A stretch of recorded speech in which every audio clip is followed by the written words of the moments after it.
미국의 훌륭한 영성 지도자요, 두류 신학교의 교수이면서도 우리 연예의 훌륭한 감독으로 계시는 윌리엄 윌리먼 목사님이 계십니다. 윌리엄 윌리먼 목사님이 교수님이 쓴 유명한 책이 패스터, 목사라는 제목의 책입니다. 목회를 시작하는 모든 사람이 꼭 읽어야 할 필독서 중에 하나입니다. 윌리엄 윌리먼 감독님이 그 목사라는 책에서 교회를 이렇게 정의합니다. 교회는 본질적으로 카운터 컬처다. 다른 말로 표현하면 교회는 본질적으로 세상을 거슬러 역으로 올라가는 그러한 신앙 공동체이다, 이렇게 말씀을 그 책에서 정의를 내리고 있습니다. 교회를 카운터 컬처, 역문화라고 정의한 이유는 교회가 추구하는 가치와 문화가 세상이 추구하는 가치와 문화와 충돌한다는 것이죠. 그래서 교회는 세상 속에서 세상의 문화와 흐름 속에 거슬러 역으로 올라가 끊임없이 그 세상 속에서 하나님의 나라와 복음의 문화와 가치를 세워나가는 그러한 신앙 공동체이기 때문에 교회는 세상 속에서 끊임없이 세상과 문화와 충돌하는 카운터 컬처다라고, 역문화이다라고 말씀합니다. 그리고 그 교회에 속해 있는 모든 성도는 이 땅에 살면서 세상 속에 살지만 세상의 문화와 그 흐름에 흡수되지 않고 동화되지 않고 그 속에 있으면서도 우리가 믿는 신앙의 가치, 우리가 믿는 그리스도의 그 하나님 나라의 문화, 그 문화를 세상의 흐름과 반하여 역으로 거슬러 올라가서 세워나가는 그러한 삶이 바로 신앙의 삶이기 때문에 결국은 그리스도인의 삶은 이 땅에서 끊임없는 영적인 전투고 영적인 싸움일 수밖에 없다라고 그렇게 말씀을 하고 있습니다. 오늘 세교회 세비전 세 번째 교회인 이 버가모 교회가 다름 아닌 그 세상의 문화 속에서, 흐름 속에서 그 문화와 흐름의 역으로 거슬러 올라가 그 속에서 신앙의 가치와 믿음을 정말 굳건히 지키는 하나님의 나라를 세워가는 그러한 영적 싸움을 싸워가는 교회가 바로 버가모 교회입니다.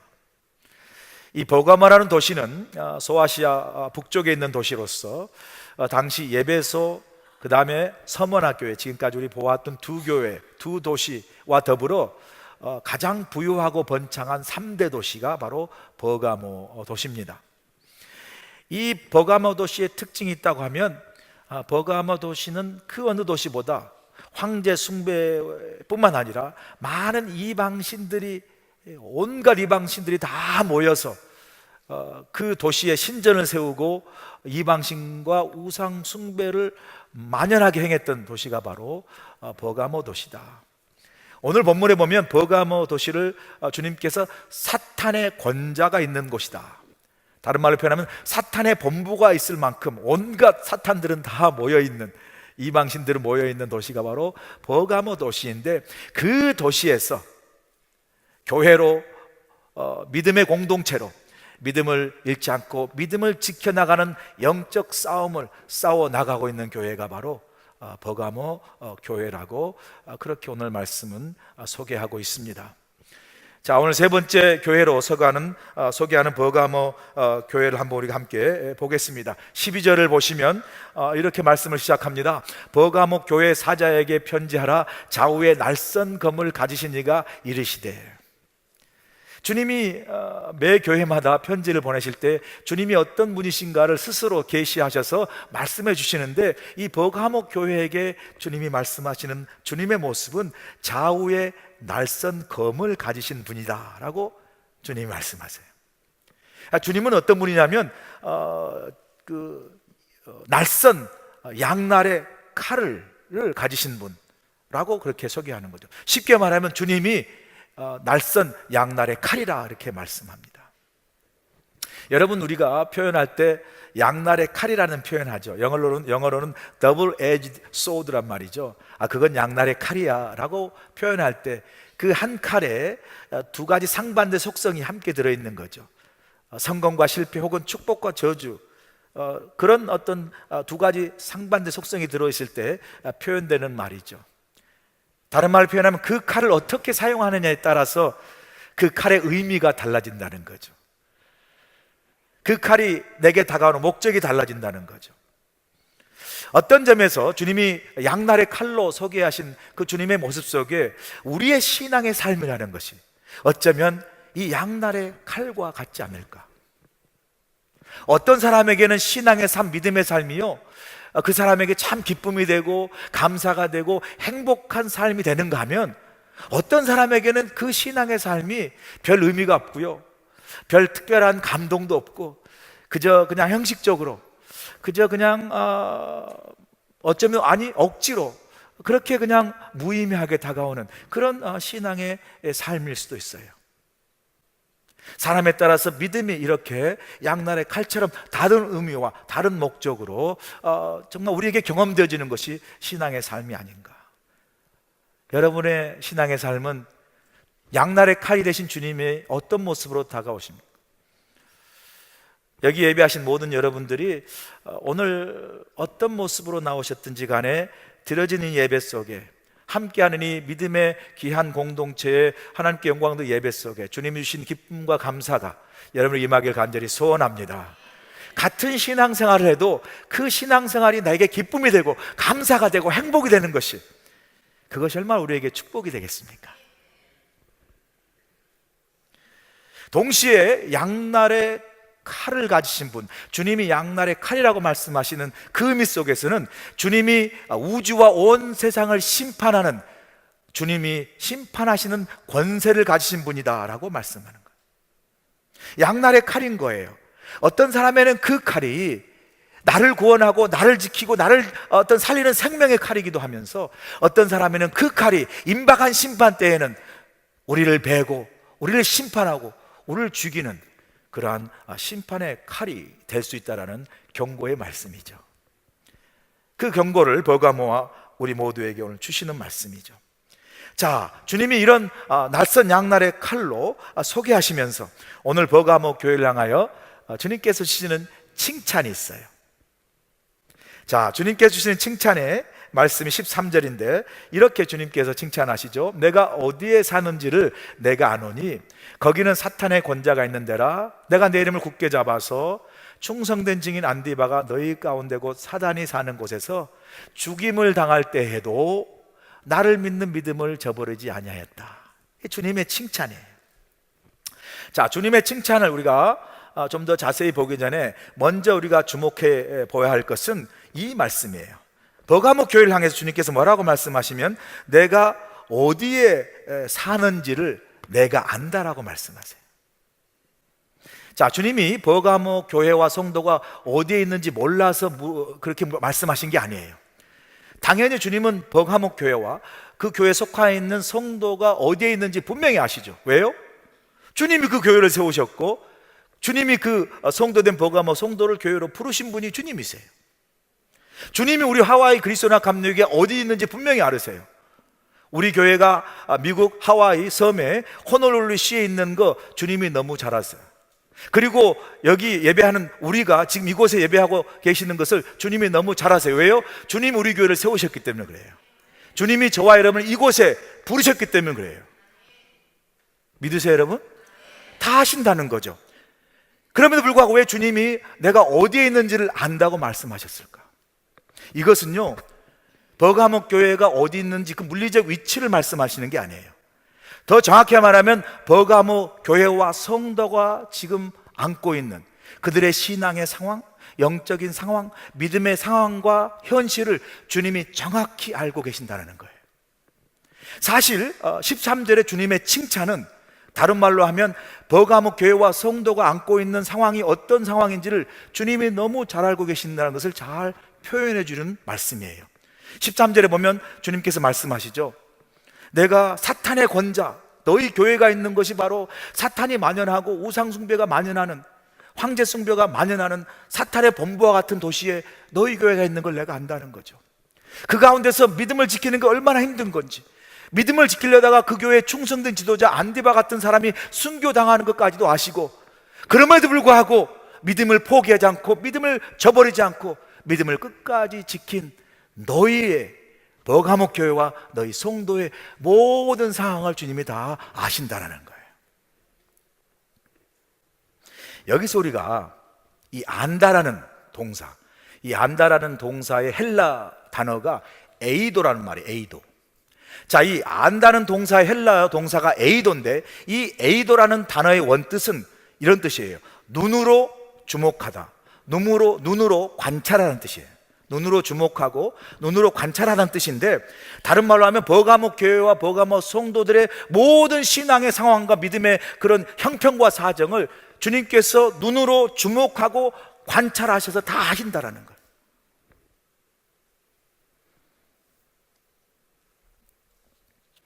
여기서 우리는요, 주님이 어떤 분이신가를 아는 중요한 깨달음이 있어요. 버가목 교회를 향해서 보여주신 주님의 모습은 어떤 분이시냐면, 주님은 모든 걸 심판하실 날카로운 양날의 칼이세요. 그게 주님이신가 동시에 주님은 모든 것을 주목하고 관찰하시는 예리한 에이도의 눈을 가지신 분이 바로 우리 주님이세요. 여러분, 우리가 오늘 예배를 드립니다. 같은 시간에 이 3부 예배를 우리가 11시에 다 드리지만, 그래서 이 자리에 앉아있는 우리 모두가 다 똑같이 예배를 드리지만, 예배를 드리는 우리 각자의 신앙의 상태, 영적인 상태, 믿음의 상태를요, 주님은 다 알고 계세요. 다 알고 계세요. 우리의 영적인 상태, 믿음의 상태, 신앙의 상태를 정확히 알고 계세요. 창세기 3장에 보시면 아담이 하나님께 불순종하고 아내 하와와 무화과 나무 아래에 숨어요. 그럴 때 하나님께서 그 아담에게 다가와 부르십니다. 아담아, 내가 어디 있느냐 물으시죠. 아담아, 내가 어디 있느냐 하나님이 물으실 때 아담이 무화과 나무에 숨은 것을 하나님 몰라서 물으신 거예요? 아니에요. 하나님은 아담이 불순종하여 아내 하와와 무화과 나무 아래에 숨은 것을 아세요. 그럼에도 불구하고 아담에게 오셔서 부르십니다. 아담아, 내가 어디 있느냐. 아담이 서 있는 그 물리적인 장소를 이야기하는 것이 아니라, 아담이 지금 주님의 낯을 피하여 불순종하고 숨고 있는 그의 영적인 상태, 믿음의 상태, 신앙의 상태를 사실은 그 물음으로 주님께서 아담에게 묻는 거예요. 내가 어디 있냐는 그 물음으로 자신이 주님께 불순종하여 영적으로 숨은 그 믿음의 상황과 영적인 상태를 스스로 돌아보게 하고 스스로 성찰하게 하시는 주님의 질문이에요. 버가목 교회를 향해서 주님께서 내가 어디에 사는 것을 안다는 말씀은 다른 말로 말하면 버가목 교회의 영적 상태를 주님께서는 아시고 동시에 우리에게는 질문으로 다가오는 거예요. 오늘 예배하고 있는 우리 모두, 우리 교회, 내가 지금 어디에 있느냐? 어디에 있느냐? 우리의 영적인 상태, 여러분의 신앙의 상태, 믿음의 상태, 우리 교회의 영적인 어떤 상태, 우리의 믿음의 현 주소가 지금 어디에 살고 어디에 머물러 있고 어디에 있느냐, 사실은 물으시는 거예요.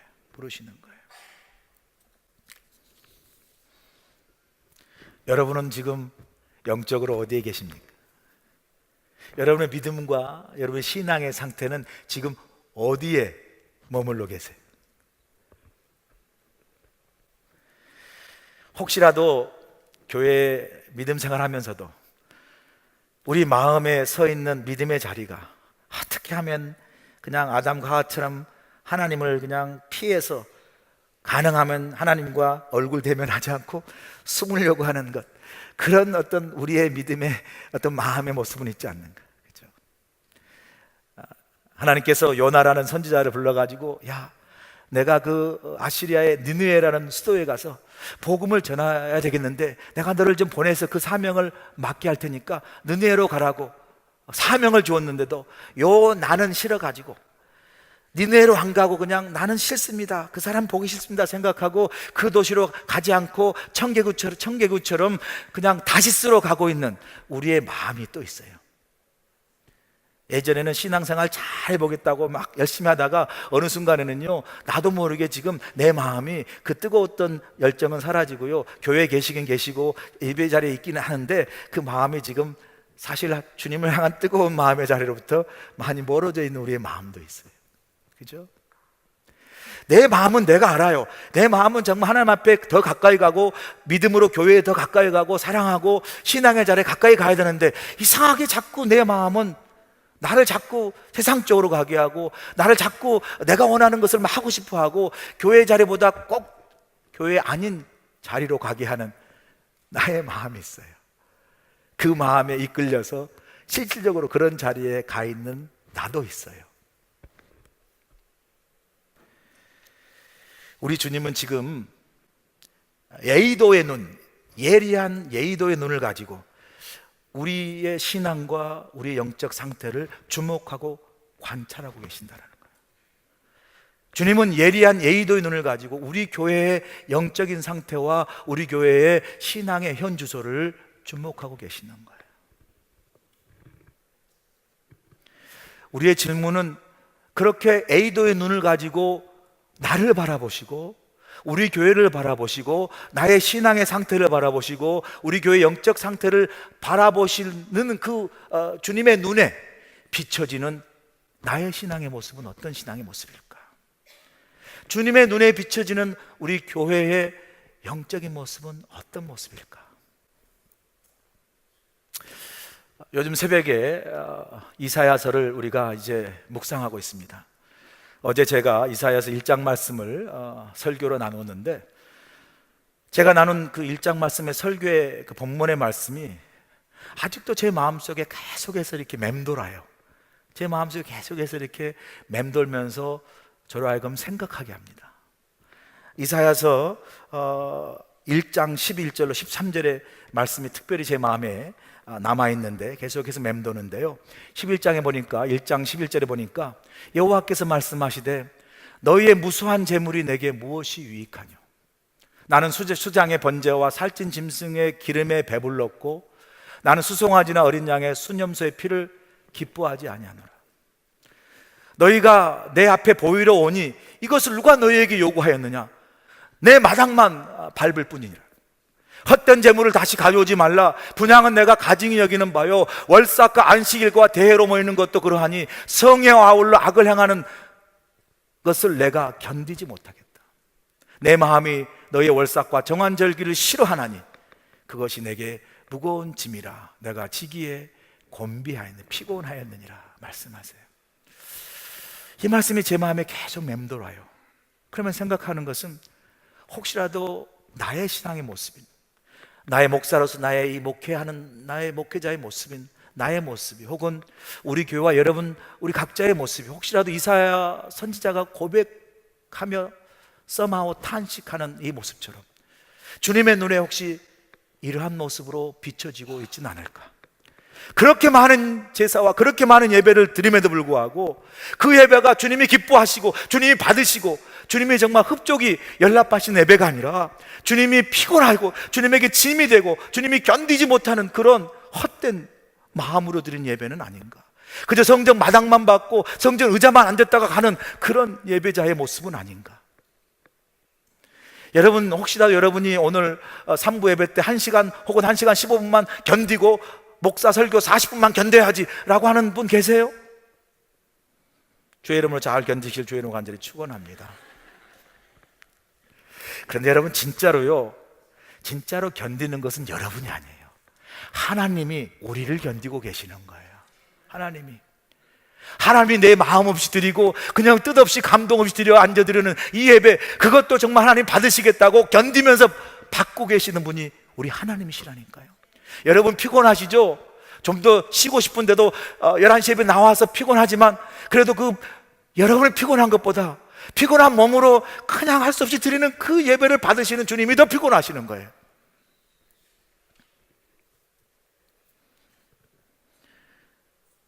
우리 자신을 한번 돌아보기 원합니다. 주님의 눈에 비춰진 나의 신앙의 상태와 믿음의 모습과 우리 교회 영적 상태가 저는 주님의 짐이 되고 피곤하고 주님이 견디시는 모습이 아니라 주님이 받으시고 연락하시고 흡족하시고 주님이 기뻐하시는 그러한 예배가 되기를 간절히 소원합니다. 제가 좋아하는 찬송가 복음성가가 나 주님의 기쁨이 되기 원하네. 이 복음성가가 참 좋습니다. 가사도 좋고요, 후렴 부분이 더 좋아요. 한번 제가 1절만 같이 불러보기 원해요. 여러분들과 함께 1절만 같이 한번 불러보죠. 나 주님의 기쁨 되기 원하네. 가사를 생각하면 찬양합니다. 나 주님의 기쁨 되기 원하네. 내 마음을 새롭게 하소서. 새 부대가 되게 하여 주사. 주님의 빛 비추게 하소서. 내가 원하는 한 가지 주님의 기쁨이 되는 것. 내가 원하는 한 가지, 내가 원하는 한 가지 주님의 기쁨이 되는 것. 내가 원하는 한 가지 주님의 기쁨이 되는 것. 내가 원하는 한 가지 주님의 기쁨이 되는 것. 우리가 드리는 예배, 우리가 드리는 모든 것이 주님이 기뻐하시는 그러한 예배와 우리의 믿음이 되길 소원합니다. 버가모 교회가 이런 환난과 핍박 가운데서도 그 교회 지도자가 순교를 당하는 그 아픔 속에, 박해 속에서도 믿음을 저버리지 않고 믿음을 지킬 수 있었던 비결은 무엇일까? 그 13절에 말씀합니다. 그 비결은 다름 아닌 내가 내 이름을 굳게 붙잡았다. 버가모 교회와 성도들이 핍박과 환난 가운데서 믿음을 지킬 수 있었던 것은 바로 예수의 이름을 굳게 붙잡았기 때문에 환난 가운데서도 믿음을 지킬 수 있었다는 거죠. 저는 우리 이 버가모 교회를 보면서 우리 교회와 우리 모습을 보기 원합니다. 우리가 신앙생활 하다 보면 즐거울 때도 있고 행복할 때도 있고 축복될 때가 많은데, 혹시라도 믿음의 길을 걷다가 우리 안에 예기치 않는 어려움이 오고 시험이 오고 환난이 올 때에도 과연 내가 그때에도 예수 이름이 내게 생명입니다, 주님이 내게 생명이고 내가 주님 붙잡아야 살 수 있습니다라고 주님을 붙잡는 믿음을 내가 갖고 있는가? 좋을 때는 잡은 듯 했으나 내게 힘들고 어려울 때 나도 모르게 주님 잡은 손 놓고 내가 잡을 수 있는 게 무엇일까? 다른 것을 혹시 잡고 믿음의 길을 떠나버린 우리의 모습은 있지 않은가? 여러분은, 오늘 예배하는 여러분은 지금 무엇을 붙잡고 계십니까? 여러분이 정말 붙잡고 의지하고 믿고 있는 그 줄이 무엇입니까? 제가 어린 시절에 참 이렇게 손에 땀을 쥐고 읽었던 전래 동화가 있는데, 그 동화 제목이 해와 달이 된 오누이라는 제목이에요. 아마 그 제목 들으면 잘 이해를 못 하실지 모르겠어요. 기억이 안 나실지 모르지만 제가 스토리가 이거예요. 그 숲속 깊은 곳에 가난한 어머니와 남매가, 오빠와 누이가 살고 있었어요.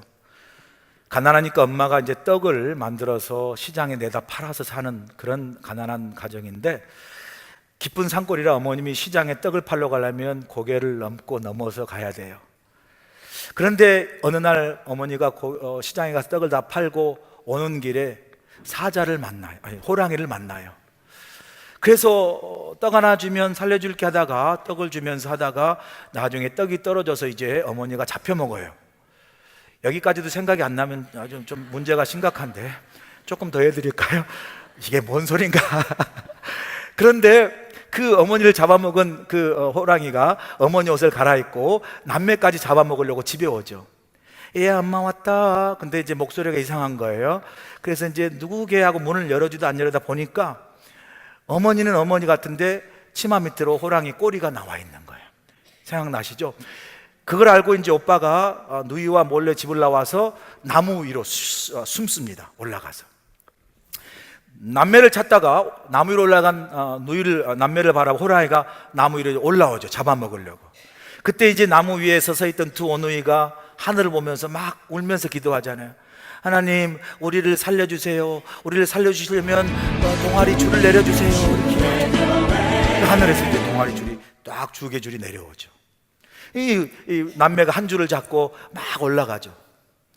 그 남매를 또 잡아먹으려고 호랑이도 한 줄을 잡고 딱 올라가는데, 아시죠? 남매 잡은 줄은 올라가서 두 남매는 해가 되고 달이 되는데, 그 다른 줄을 잡았던 그 호랑이는 잡은 줄이 썩은 동아줄이어가지고 떨어지잖아요. 떨어졌는데 수수밭에 떨어져. 수수밭에. 그래서 수수밭에 피가 딱 흩어지면서 수수가 빨갛게 됐다라고 그렇게 전해지는 동화예요. 옥수수, 빨간 옥수수 있잖아요. 어제 저녁에 옥수수, 빨간 옥수수를 먹었는데 갑자기 호랑이 피 생각이 나더라고요. 이게 혹시 호랑이 피가 묻은 게 아닌가. 어제 실질적으로 옥수수를 먹었거든요. 어린 시절에 그 동화를 읽으면서 어떤 생각한 줄 아세요? 나는 절대로 썩은 동아줄은 잡지 말아야지. 요 생각을 어린 시절에 한 거예요, 여러분. 여러분 기억 안 나시면 저는 그런 생각, 절대로 썩은 동아줄 잡으면 안 되겠다. 버가모 교회 성도들은요, 환난과 핍박 가운데서도 굳게 붙잡았던 게 바로 예수를 붙잡았고 믿음의 줄을 붙잡은 줄로 믿습니다. 믿음의 줄을. 제가 아는 장로님이 계셨는데 예전에 권사님이실 때 사업을 크게 하셨어요. 이것저것 하시다가 마지막에 어떤 생각이냐면, 이게 한번 내가 크게 해서 아주 그냥 대박을 내서 내 인생 한번 완전히 이렇게 그냥 새롭게 정말 성공시켜야 되겠다라고 생각하고, 한 50대 후반 됐겠죠. 모아놓은 돈 뭐 여러 가지 빌려서 은행 투자해서 돈을 모아서 큰 몰을 샀어요. 몰을 사서 이제 몰에 상점들이 들어오고 뭐 새가 돌아가고 여러 가지가 돼야 되지 않겠습니까? 몰을 사고 나니까 이게 대박 난 것처럼 너무 잘 되는 거예요. 1, 2년 막 정신없이 돈을 벌면서 진짜 대박이 났구나, 내 인생 이제 완전히 이거면 내가 되는구나 라고 생각하면서 아주 행복해하는 어느 순간 3년째 들어가서 경제가 확 어려워지면서 결론적으로 가게도 나가고 뭐 렌트가 제대로 안 들어오면서 그렇게 투자했던 몰이 파산됐습니다. 다 날렸어요.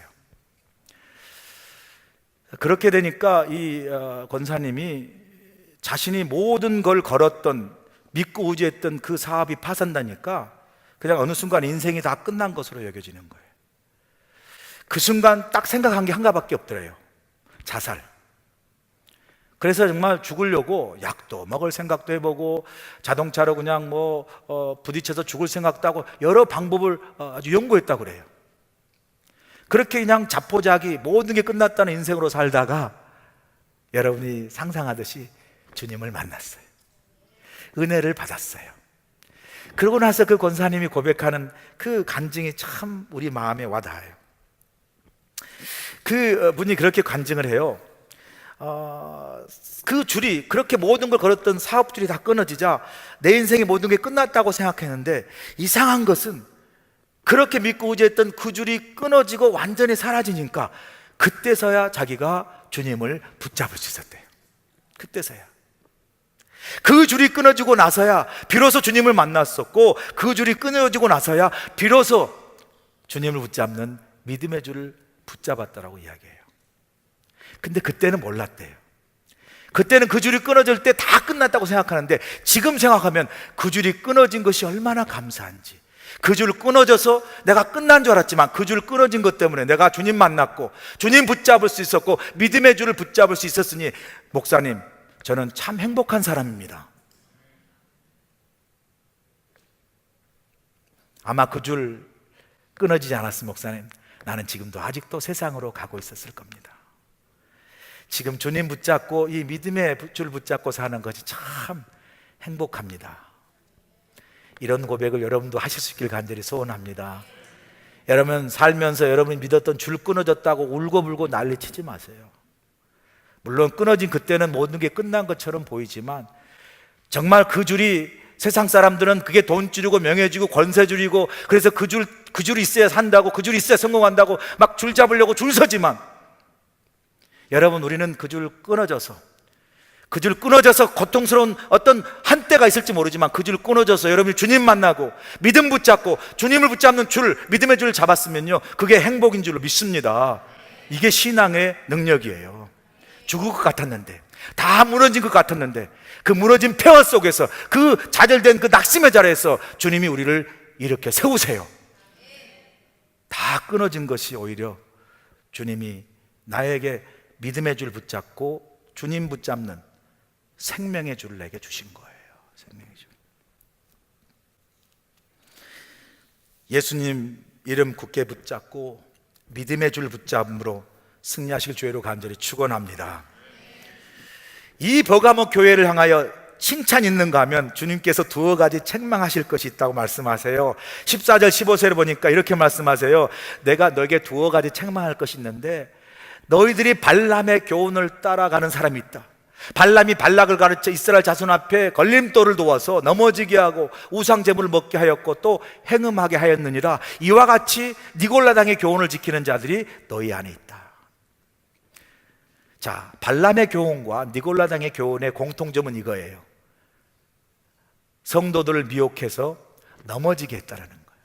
그리고 신앙의 복음의 십자가를 붙드는 참된 신앙의 모습에서 넘어져서 세상의 쾌락과 향락과 성적인 방종을 따르도록 성도들을 미혹했다라는 거예요. 이게 공통점이에요.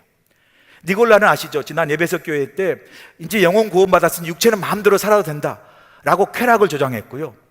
발람의 교훈은 간단해요. 이 민수기 22장부터 25장에 가시면 이스라엘이 광야를 지나갈 때 광야 땅을 가나안 땅에 들어가야 되는데, 이 발락이라는 모압 왕이 이스라엘 백성들을 그 자기 땅을 지나가고 싶지 않고 이스라엘 백성들을 저주하고 싶어서 유명한 메소포타미아 선지자인 그 점술가를 발람을 데리고 옵니다. 그리고 돈을 주어서 이 이스라엘 백성을 좀 저주하라 라고 말해요. 하나님이 근데 그 발람의 저주를 막으시죠. 그리고 결국은 발람이 저주하지 못하게 되니까 발람 왕이 아니 돈을 받았으면 저주해야 될 거 아니냐라고 다국하고 추궁하니까 발람이 꾀를 줘요. 야, 나는 저주를 못하겠다. 하나님이 막으시니까 그 대신 방법이 있다. 이스라엘 백성들의 남자들이 광야를 지나오면서 너무 힘들고 괴로우니까 그들을 유혹하는 방법은 그 여자들을 동원해서 잔치를 벌리고 행음하게 해서 우상을 숭배하는 것이, 그게 그들을 넘어지게 하는 것이고, 그렇게 하면 하나님이 진노하여 그들을 치실 것이다. 정말로 그렇게 합니다. 그리고 많은 이스라엘 백성들의 남자들이 다 무너져요. 그러면서 어떻게 되죠? 하나님이 진노하여 2만 4천 명을 죽이는 그러한 역사가 발람 그 민수기 22장에 있어요. 공동점은 교회 안에 그런 잘못된 신앙의 모습에 미혹돼서 넘어진 성도들이 있었다는 거예요. 자, 근데 우리가 여기서 중요하게 깨닫는 건 뭐냐면, 같은 한 교회 안에, 이 버가모라는 한 교회 안에, 그죠? 이런 다양한 신앙의 모습들이 있다는 거예요. 똑같은 버가모라는 한 교회 안에 죽는 순간까지도 믿음을 끝까지 지키면서 순교의 자리까지 갔던 충성스러운 증인 안디바가 있는가 하면, 성도들을 어떻게든 잘못돼서 걸려가서 넘어지게 하는 걸림돌이 되는 발람과 니골라가 있는가 하면, 그것도 걸림돌 놨다고 그거에 홀라당 넘어져가지고 발락 넘어지는 발락이라는 교인도 있다는 거예요. 여러분 우리 생각해야 돼요. 발람이 낼름낼름 와서 발람하고 유혹하더라도 그 유혹이 그냥 벌럭하고 발락 넘어지면 안 돼요. 이게 신앙의 지조가 있고 믿음의 지조가 있어야지. 여러분, 발람이 와서 꼬여도 발락하고 넘어지지 않는 성도 되실 주 여러분 축원합니다. 이제 믿음의 지조가 있고 절개가 있어야죠. 꼭 어떤 사람은 꼭 발람처럼 걸림돌 대고 시험하는 사람이 있어요. 또 그리고 그 시험대로 걸림돌 놓기만 하면 어쩌면 기다리듯이 발락발락 넘어지는 성도가 있어요. 한 번도 넘어가지를 못해. 그죠? 그런가 하면 끝까지 자기 믿음을 지켜서 순교할 뿐만 아니라 그 순교한 믿음을 바라보면서 다른 환난 가운데 있는 성도들에게 힘을 주고 용기를 주는 안디바 같은 성도가 있어요. 우리의 질문은 나는 우리 교회 안에 어떤 공동체 안에 어떤 신앙의 모습을 가지고 있는가? 발람처럼 늘 다른 성도 넘어지게 하고 걸림돌 되게 하는 성도인지, 아니면 그냥 걸림돌 될 때마다 발락발락 넘어지는 성도인지, 아니면 끝까지 어떤 삶의 환경 속에도 믿음의 주 온전케 되신 주님만 바라보고 믿음을 끝까지 지키는 안디바와 같은, 다른 사람에게 믿음의 용기를 주는 디딤돌이 되는, 결론은 그런 성도가 되실 주님을 간절히 축원합니다. 지미 카터 대통령이 39대 대통령인데, 하여튼 현역에 있을 때는 제일로 인기가 없었어요. 그냥 정치를 못했어. 근데 현역에 있으면서 딱 한 가지, 현역에 있어도 자기가 섬겼던 교회에 가서 주일학교 교사로 봉사하고, 그렇게 참 인기가 없었는데 퇴임하고 나서는 전 세계적으로 가장 존경과 사랑과 정직한 모든 분쟁을 해결하는 그런 해결사로 존경받은 분이 지미 카터 대통령이에요. 퇴임 전이나 퇴임 후에나 끝까지 주일학교 교사로 하나님의 교회를 섬겼어요. 타임즈가 이 지미 카터 대통령을 이제 퇴임 후에 그의 삶을 정리하면서 소개하면서 타임즈가 지미 카터 대통령을 이렇게 소개합니다. 근데 소개하는 게 너무 멋있어요. 뭐라고 소개하냐면 이렇게 소개해요. 타임즈가 이렇게 소개합니다. 지미 카터를 The only president who used White House as the stepping stone. 다른 말로 하면요, 역대 어느 대통령 중에 백악관을 디딤돌로 사용했던 유일한 대통령이라는 거예요. 모든 정치가들이나 그 나라 일하는 사람들은 백악관에 들어가는 것이 모든 것의 꿈이지만, 그것이 모든 것의 끝점이지만, 오히려 지미 카터 대통령은 백악관이 그의 마지막 최종 목적지가 아니에요. 백악관을 오히려 디딤돌 삼아서 하나님의 사람으로 섬기던 교회를 충성스럽게 섬기고, 그리고 하나님의 사람으로 곳곳의 세계 분쟁에 평화를 이루는 하나님의 사도가 된 줄로 믿습니다. 우리가 이런 우리의 신앙이 안디바처럼 지미 카터 대통령처럼 부족하지만 내가 속해 있는 공동체 안에 걸림돌이 아니라 영적인 디딤돌이 되시기를 주의로 간절히 축원합니다. 그러면 주님께서 회개하라 말씀하세요. 돌아오라고 말씀하시죠. 회개하고 돌아오면 약속을 하세요. 돌아온 너희에게 하늘에 감추었던 만나를 주고, 그리고 너희에게 너 이름을 새긴 흰 돌을 주겠다 말씀하세요. 여러분, 이기는 사람에게 만나를 주시겠다는 거예요. 만나는 뭐예요? 이스라엘 백성이 광야를 지나갈 때 먹을 것이 없었을 때 하늘에 주시는 양식이에요. 그 만나, 하늘에 주신 양식을 받고 이스라엘 백성이 뭐라고 얘기했냐면 What is this? 이렇게 말했어요. 이게 바로 히브리 말로 만나라는 애예요. What is this? 이게 뭐예요? 한 번도 땅에서 먹어보지 못하고 한 번도 보지 못하고 하늘에서 하나님 주신 양식이에요. 먹어보니까 맛있고, 먹어보니까 광야를 충분히 지나갈 만큼 넉넉한 양식인 거예요. 어디에서? 하늘에서 내려온 하나님의 양식이에요. 여러분, 신앙이 바로 이거예요. 힘들지만 우리가 믿음의 삶을 살고 신앙을 지키면요, 이 세상에서 맛보지 못하고 세상에서 느껴보지 못하고 경험하지 못하는 영혼의 양식이 있어요. 이건 신앙의 삶을, 믿음을 지킨 사람을 통해서 얻을 수 있는 그러한 축복이에요. 여러분, 오늘 예배하면서 주시는 하나님의 기쁨, 감사, 그리고 소망, 위로, 이 모든 건요, 세상에 줄 수 있는 것이 아니고 하늘에서 우리가 예배를 통해서 양식으로 주시는, 하나님이 주시는 생명의 양식, 영혼의 양식인 줄로 믿습니다. 믿음의 축복은요, 믿음은 아무것도 아닌 것처럼 보이지만 내가 믿음을 굳게 지키면요, 참 세상이 줄 수 없고 세상이 할 수 없는 하나님이 주시는 양식이 있어요. 기쁨, 감사, 평안, 평강.